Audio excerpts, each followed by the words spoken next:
Hola amigos and welcome back to the Super Amigo Squad. It is me, your fearless leader Rio, playing Alone in the Dark still. If you watched the last episode back to back with this one, yeah, I did just continue playing. Still wearing the same shirt and everything. It's my guts, 'tis the season. I love the holidays, so I'm a big holiday nerd. I wanna try to finish this game before the end of the year, considering lots of craziness happens. But let's get back into it, because I heard gurgling behind me. What? Closer than I thought.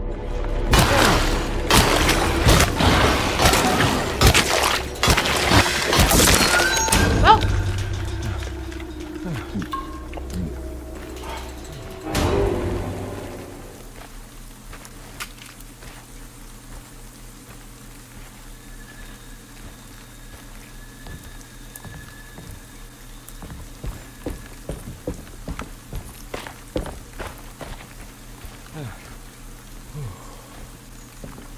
Well, I'm gonna go back this way and pick up my candelabra again.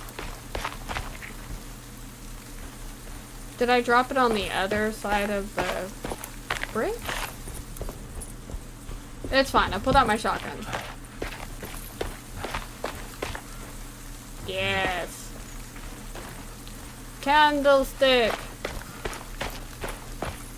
It's actually a candelabra, but like, whatever game.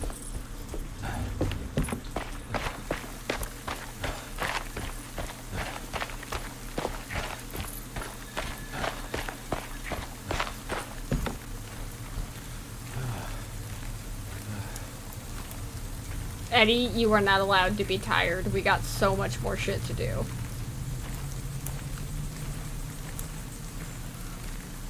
Oh, okay. So here's the real question. Does it want me to go that way or across the bridge? Because both of these seem like valid answers.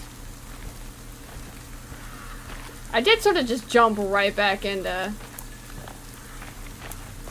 Oh, it certainly wants me to go that way, doesn't it? I don't know if that's... I don't know if I'm ready for that.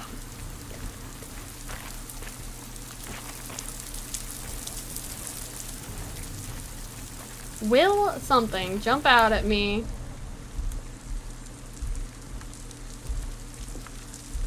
If I go this way. Oh no. It was her all along. Nope, there was a child. God damn it, cutscene. I didn't escape it.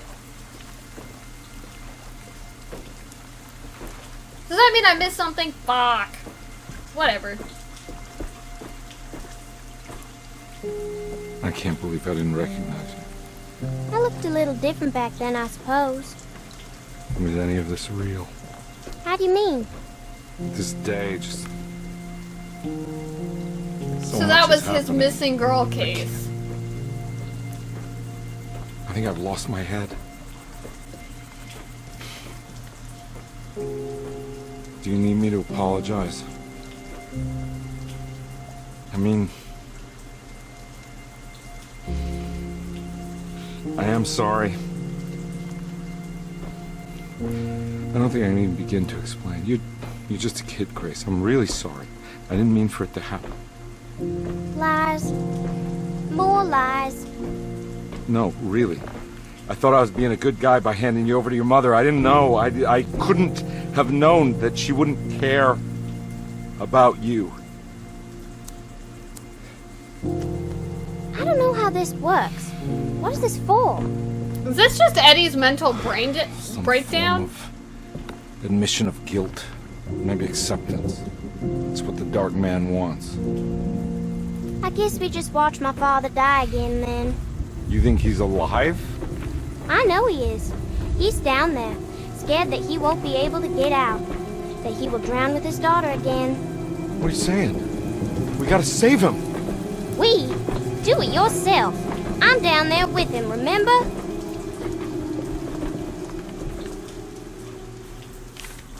Can I really save them? This all happened so long ago. Is it I have to find a way to get down there. I have to see it with my own eyes. Is it this way? There was a boat at the house where I entered. If I can raise the bridge, I should be able to get to the car. Okay, so... I have a shotgun. I am not afraid to use it.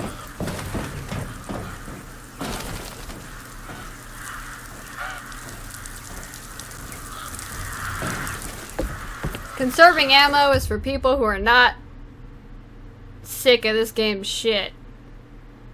Not to say that I don't like this game. I actually do like this game a lot.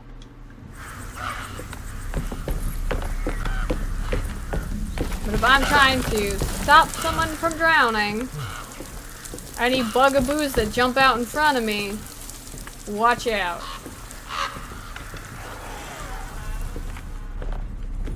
Thank you for the whiskey. Thank you for the ammo. Merci. This must be where the bridge is operated.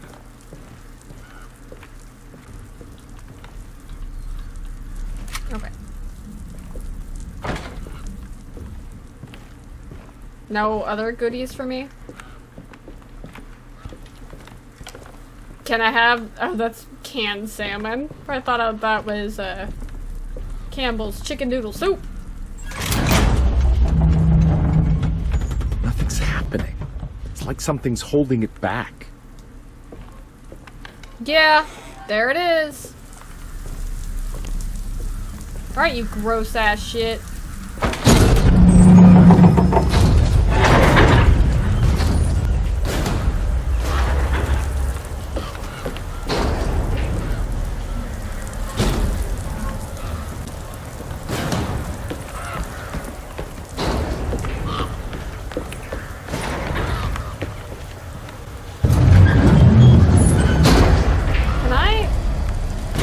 Can I drop? I don't really want to waste ammo. Do I have like a limited time to get down from here? Is that what's going on? Yeah, I'm going that way.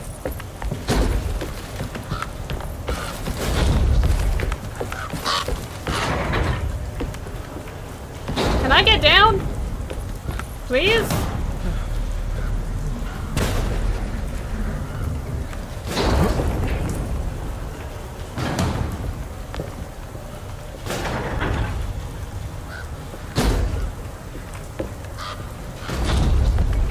Bruh, kill me if you're gonna kill me already.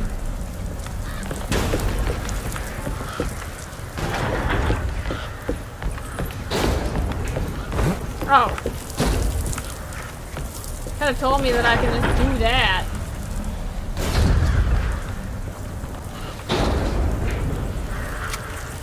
How do I get down?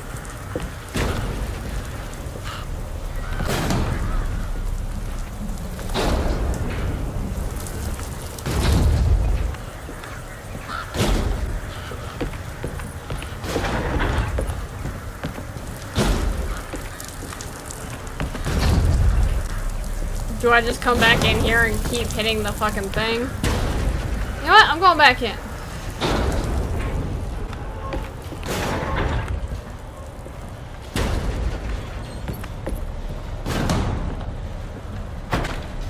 Oh, is that why it gave me the axe? Whatever. Maybe I just gotta start cutting shit. Alright. Let go.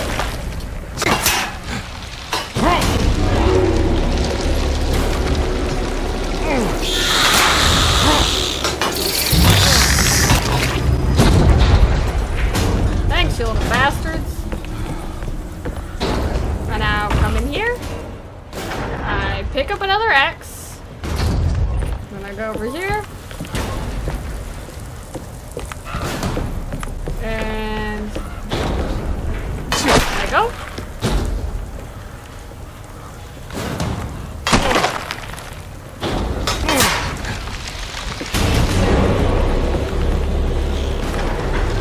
Where are you, little bastards? Come on.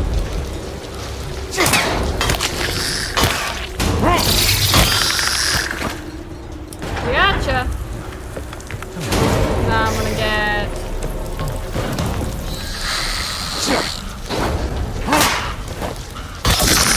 Thank you. Go in here. another X. I know it's just gonna drop my ass into the water, but here we go.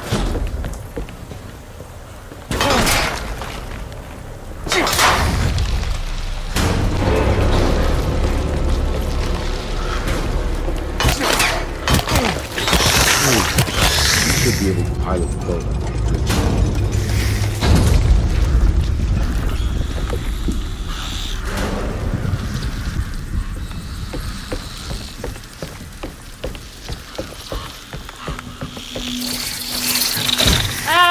You little bastard! You little bastard! You little bastard! You little bastard!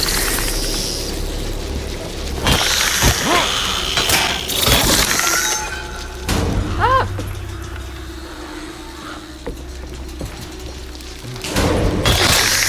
Yeah, thanks for coming in swinging distance, you idiots. Okay. Thank Christ. Okay.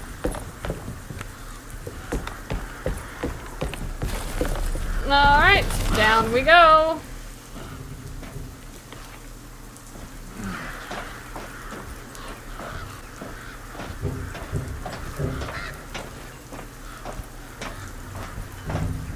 Down I go. That was... Oh, it's not gonna let me save. I see how it is.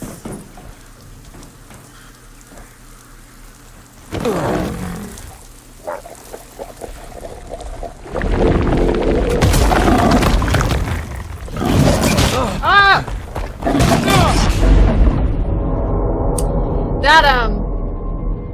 That was immediate. That was...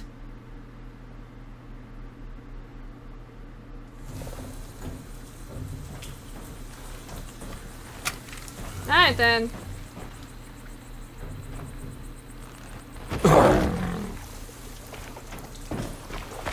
Ah!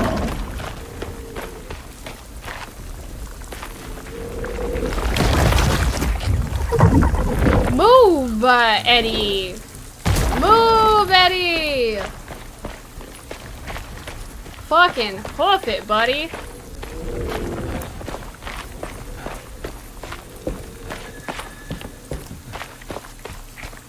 This is not a fight we need to win. Hey, you little bastards. Come here. That's not feasible.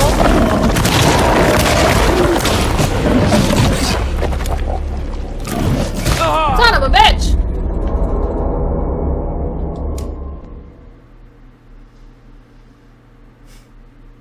And all the times I have avoided death in this game, now I have died twice in one episode. Okay, so what this means is that I'm running the wrong direction. Run! Run, you fucking idiot!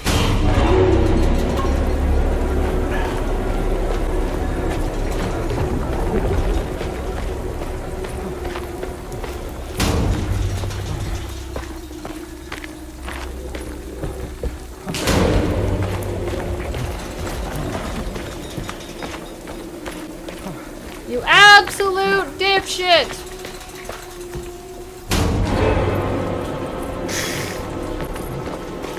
Fighting is for losers. We got a boat to catch.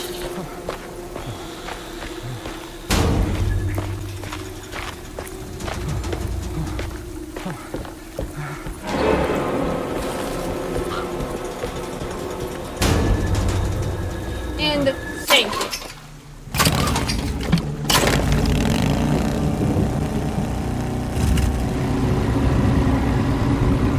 How many times is this game gonna put my ass on a boat?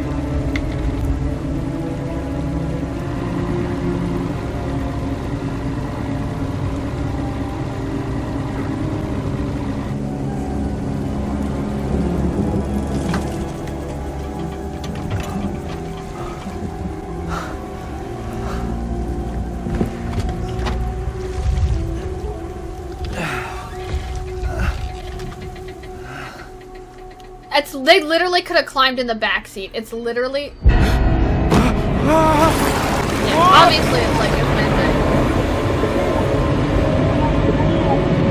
That was his card.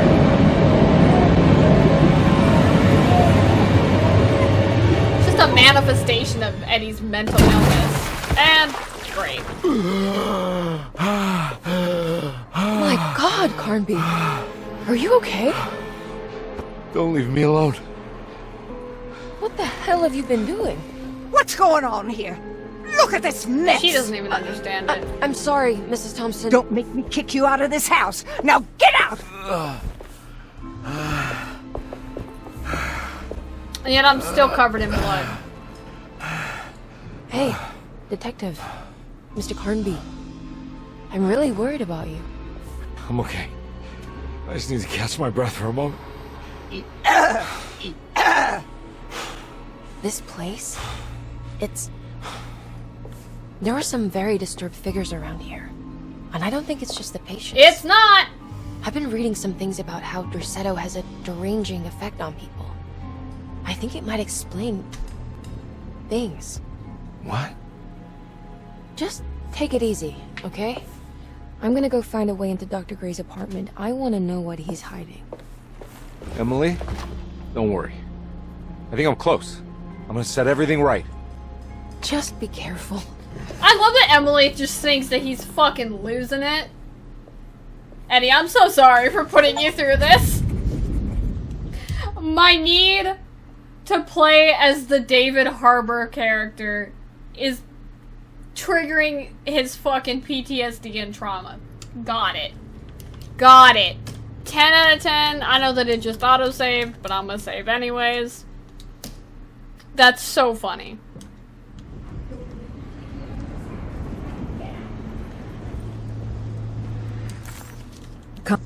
Oh shit, go ahead. Carnby had run their car off the bridge. He pulled Grace out of the sinking car, but left her father to drown. He could have saved him. There was time. He just chose not to. Instead, he took Grace back to New Orleans and collected his paycheck. Dang, dude, that's cold. Well, fuck me, I guess. Pay Dr. Gray a visit in his apartment. And where is that? Sitting room, Grace's room. That's the attic. Gray's office, reception, curry. Servants. Tarosi's room. I can't go back in there. Batiste room, Heartwood. It's the washroom. Oh, I see it. It's grayed out. It's like the one area that I haven't been in yet. Alright then.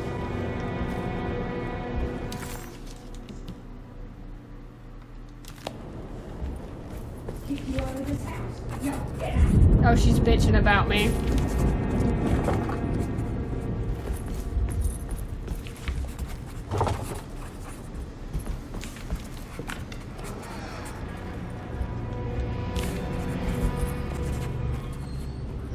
It's getting worse.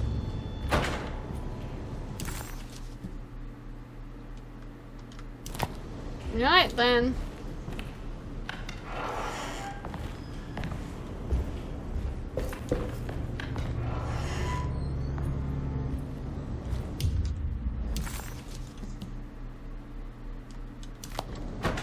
I think I've tried going in there before. I don't like the lighting that's going on right now.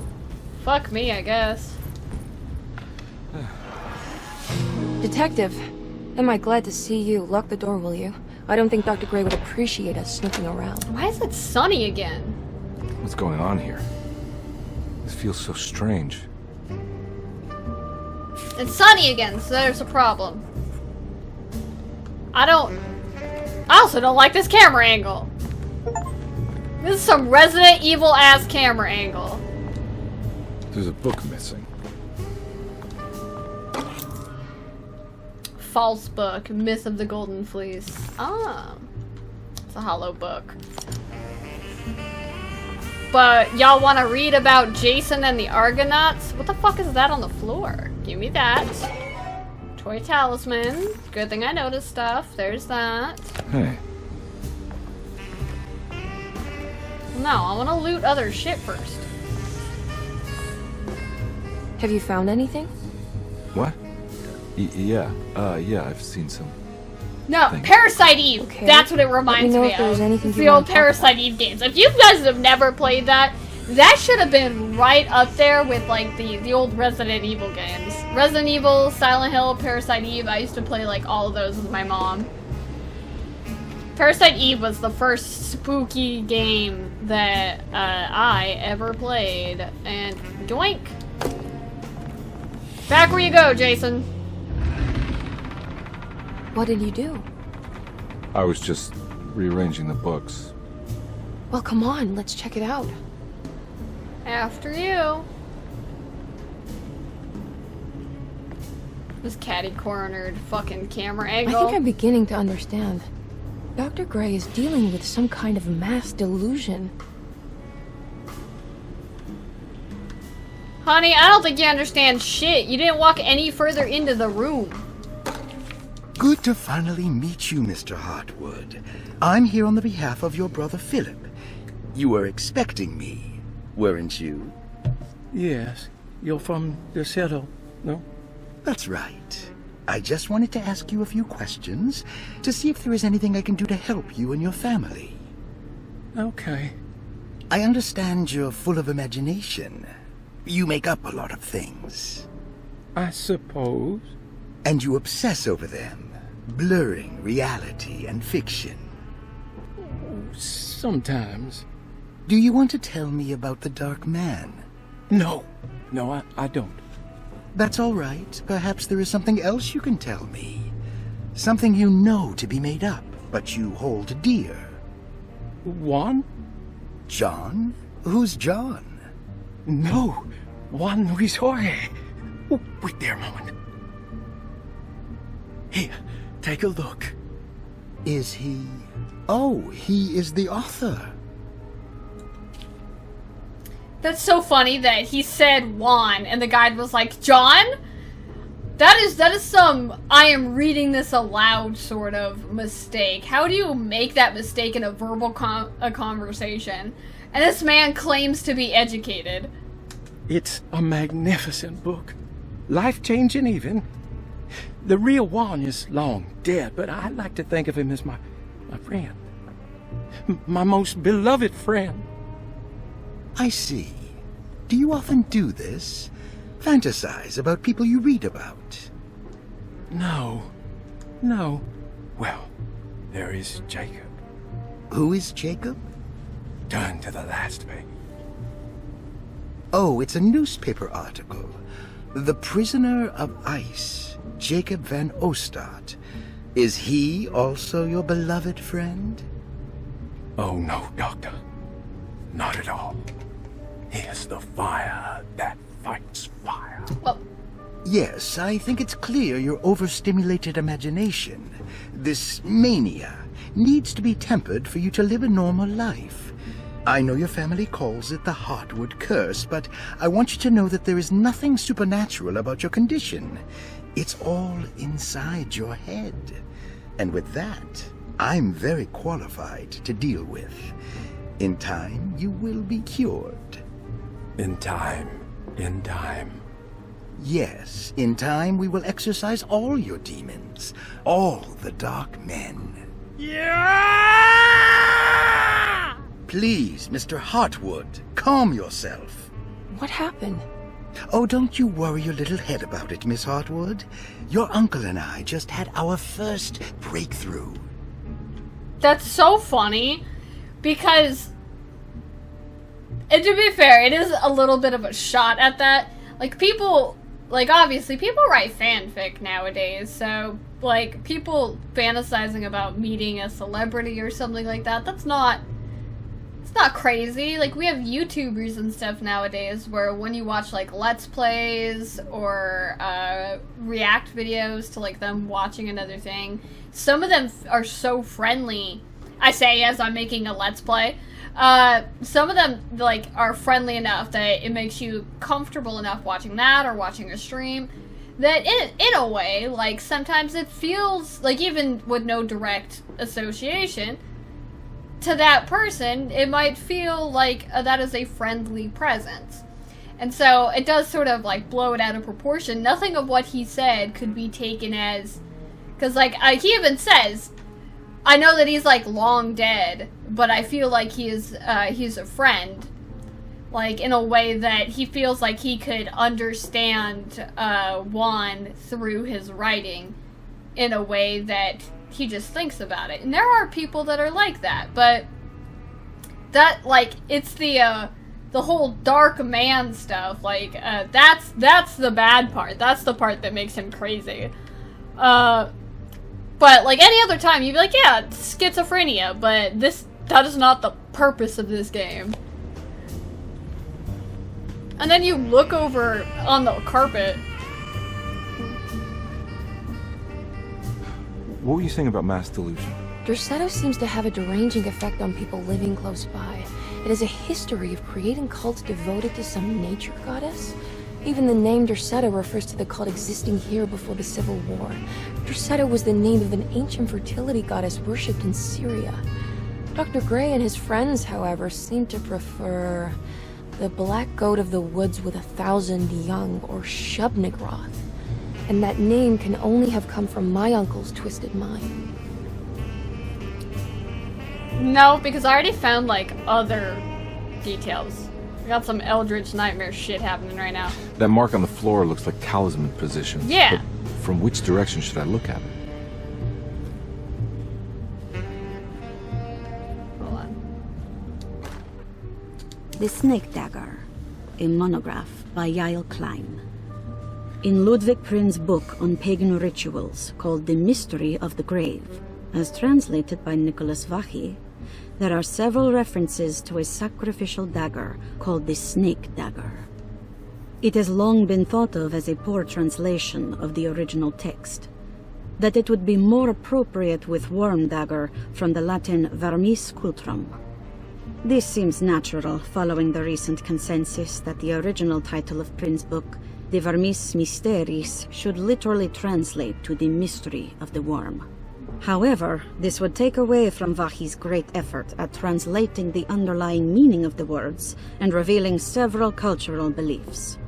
While Prin certainly was using the term worm as a symbol or synecdoche for death and the dead, which is made clear by the contents of the book, in the case of the dagger, we shouldn't be too hasty to dismiss his translation. Reading through Vachy's correspondence with his patron, it appears that he had more than just the Latin text at his disposal. Vachy had dug up Prin's living relatives and uncovered several cross-referenced historical texts and an actual snake dagger.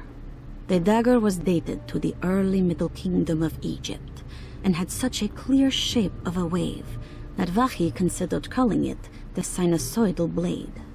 Knowing the full story, it seems prudent that he chose to translate it as snake and not worm. There are several reasons why this choice of word helps us understand the pagans that Prin's book attempts to describe. Okay, this is interesting. Now let's find out on page 2 what's about to happen with it. The symbolic value of the shape becomes more apparent when reading about the use for the dagger.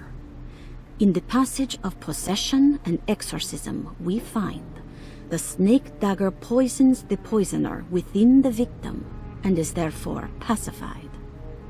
Where the literal text would tell us that the worm dagger trumps the demon possessing the victim, it tells us nothing of their reasoning, only that somehow this dagger wins against the demon, like it had the better hand in poker.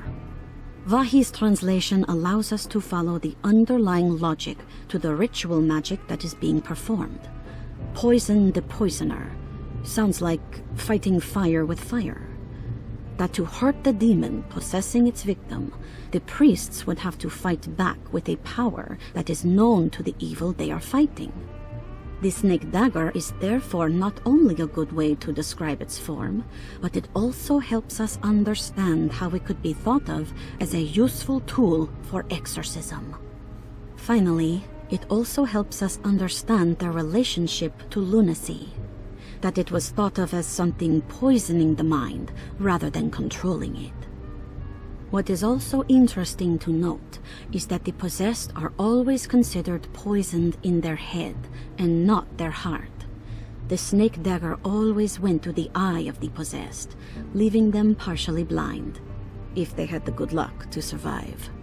See, that's so dumb. So they went with the translation that they chose because the analogy... They chose the translation to fit the analogy rather than what it literally translated to. That's what they're saying is the snake, calling it the snake dagger is more suitable. But here's the thing though, is you shouldn't have to apply logic to it. If something is named for it in a certain way culturally, then there's really... Sorry, it's annoying. That is definitely some crazy, dumbass academia thing of them trying to make it more poetic when it shouldn't be. I am gonna call it the worm dagger this entire time, just to be petty.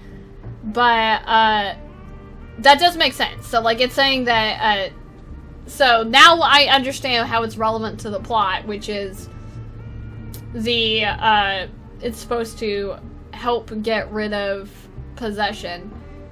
But also, they're saying that it goes through the eye. Is this just a lobotomy? Is that what's happening? Yeah, either way. That's just dumb. If the actual translation is something different, you can't just choose to change the name of something because it fits the logical analogy of what you're saying better. That's dumb as hell. Like, it is not up to the culture that named it to allow something to be renamed to simply better suit your... Yeah, sorry, it's just annoying. It's annoying, it's annoying, it's annoying. I hate it!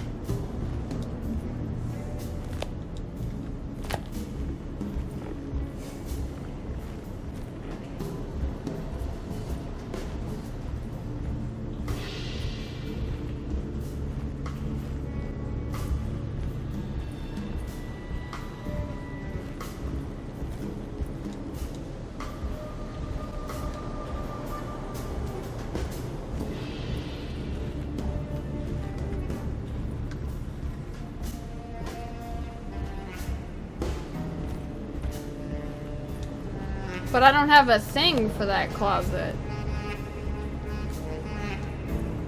Is there more stuff in the hall? Oh, see, I can go in here.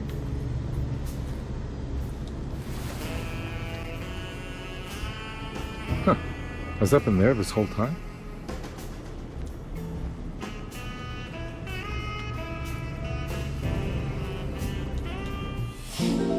Yeah, furniture key. There we go.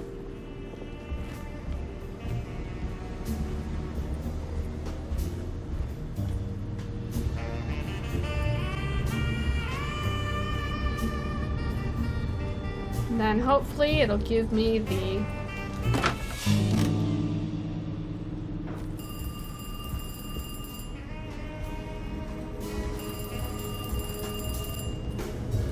Hot take. What if I don't want to answer it?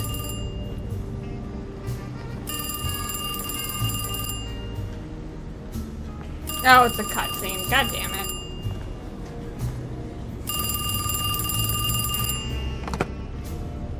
Hello? Detective Carnby? Who is this? Jeremy. Jeremy? Jeremy is with the Dark Man. You can't save him. Well, I've done everything he wanted so far, and there's just one more thing on the list. I expect him to keep his promise and return Jeremy unharmed. Get out, Detective. While you still can. No. I'm a man of stupid convictions. Well.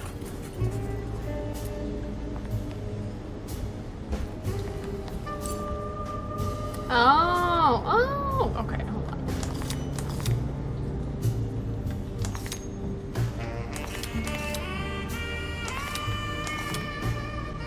Hold on. Let me go back in the other room.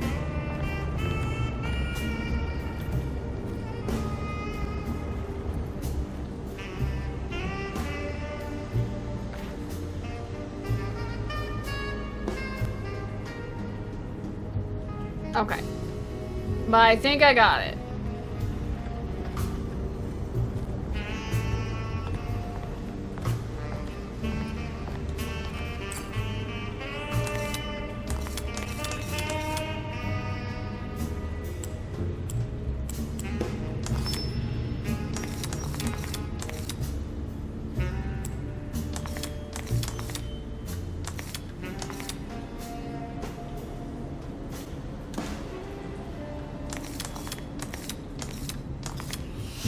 Aha! Nailed it. Yes, I'm aware. Ah, it opened a portal in the closet.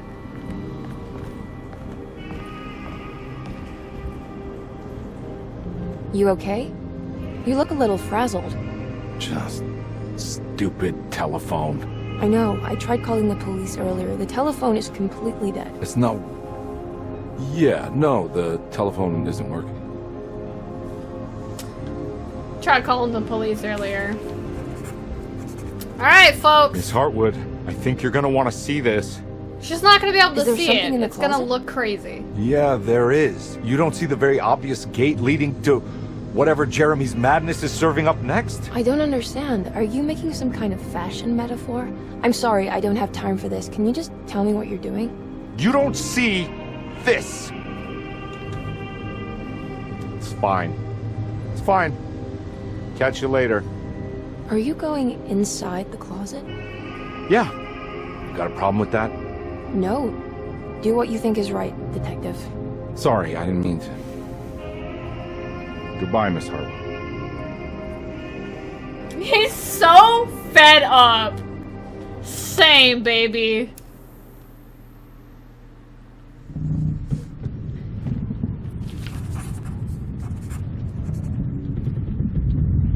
Oh. I don't like that.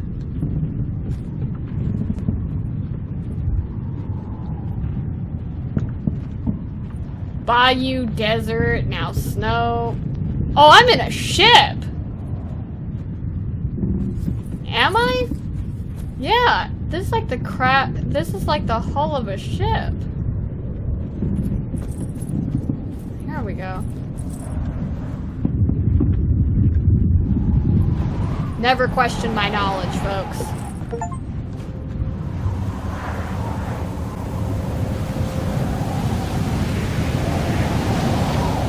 Thank you. Oh, I got a nice pick. Alright, motherfuckers. And a flare gun?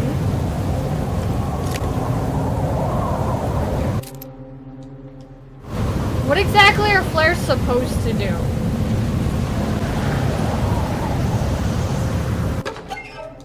Yes! I got another totem! Give me the goods! Sing it, Juan! What can be said about Jacob van Ostad without evoking contempt or apologia? The first piece of information is the obvious. He is not the explorer Jeremy idolized in his youth, but the figment of his imagination. If you want biographical facts, I am not the one to answer such questions. In the case of Jeremy, he is a guardian of imagination, or rather a persona appointed the role of containing a self-sabotaging mania. However useful Jacob once was, his loyalty to Jeremy has slowly been replaced by fanaticism. Like a firekeeper who has for decades been burnt by his own sacred flames, now does what he imagines the fire wants. Jeremy has lost all control over Jacob and suffers greatly because of him, but is admittedly also still invigorated by his labor. In the plainest of words, Jacob keeps Jeremy sick so he can remain Jeremy. Oh, okay. So yeah. See, that's more schizophrenic than anything. Oh, people are like, dissociative identity disorder. They're not the same thing. This is like a completely different thing. But,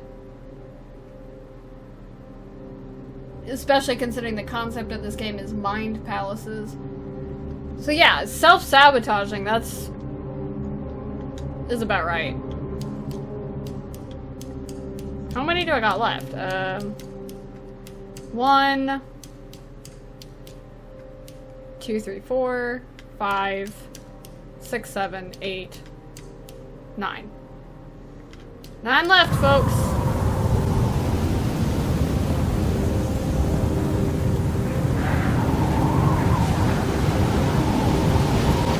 So is that what the flares are for?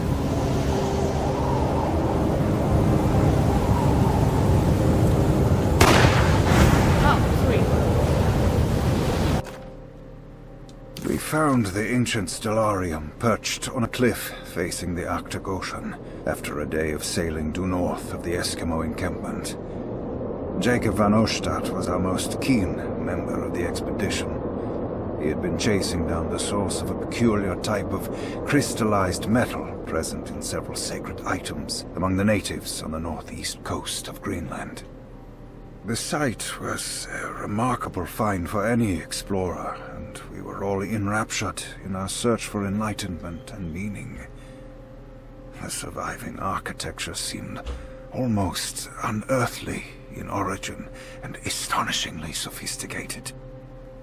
The metal Jacob was searching for was abundant, almost ubiquitous. We were so taken by our find that we were surprised by the sun falling below the horizon. As we quickly picked up our gear, ready to head back to our camp, Jacob van Oostad declared that he wanted to stay.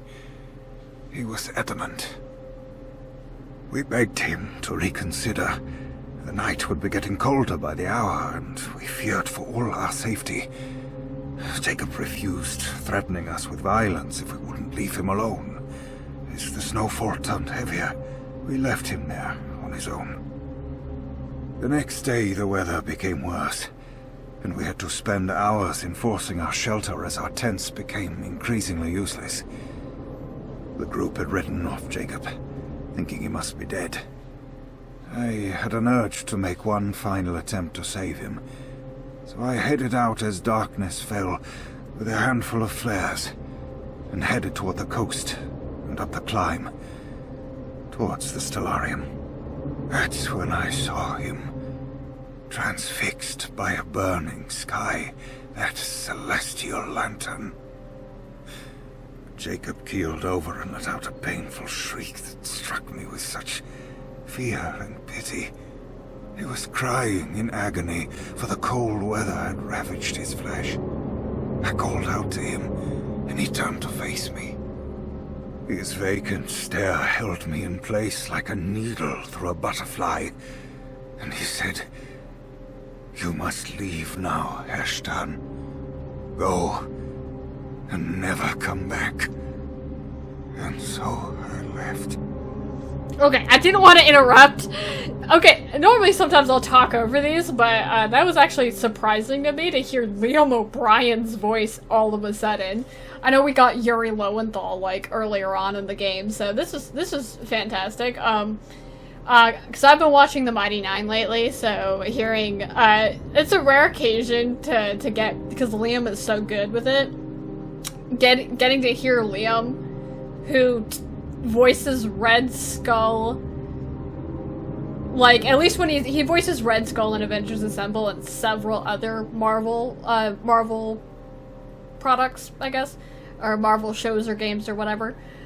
So he'll do, like, Red Skull's voice. He's done Kurt's voice once or twice, which is Nightcrawler. And then, so, not enough times. Wish more. So that, and then, like, hearing him do the German accent in Mighty Nine. So I knew, like, right away, it just, like, threw me off. So it was like, Caleb Widowcast for his hot second there. I'm gonna call the recording for this here. Let me get back out and do a quick old save. But that, yeah, no, that's some crazy nonsense right there. That he, like, something made Jacob go, like, so insane. But I guess that sort of makes sense considering that was Jacob's whole thing, is, like, he was the most gung-ho about it, and then that, like, makes sense in the Mindscape with Jeremy, how he was gung-ho about his job until it drove him insane. And he was so gung-ho about this expedition until it literally drove him insane. So, definitely, oh, the coast of Greenland, nice to know where I'm at, thank you, game. Anywho, yeah, thank you all for joining me again. Like I said, I'm gonna try to finish this game before the New Year's. Everybody, happy holidays. Stay safe in there. Please do like, comment, subscribe, all that good stuff. I'm not a spooky game person, but people apparently really like watching me run around, scream, and curse. So, if there are other games you want to see me play, I play all sorts of varieties of games, so just let me know, put it in the comments below, and thank you all for joining me and sticking with me here. To be continued in the next episode. Bye!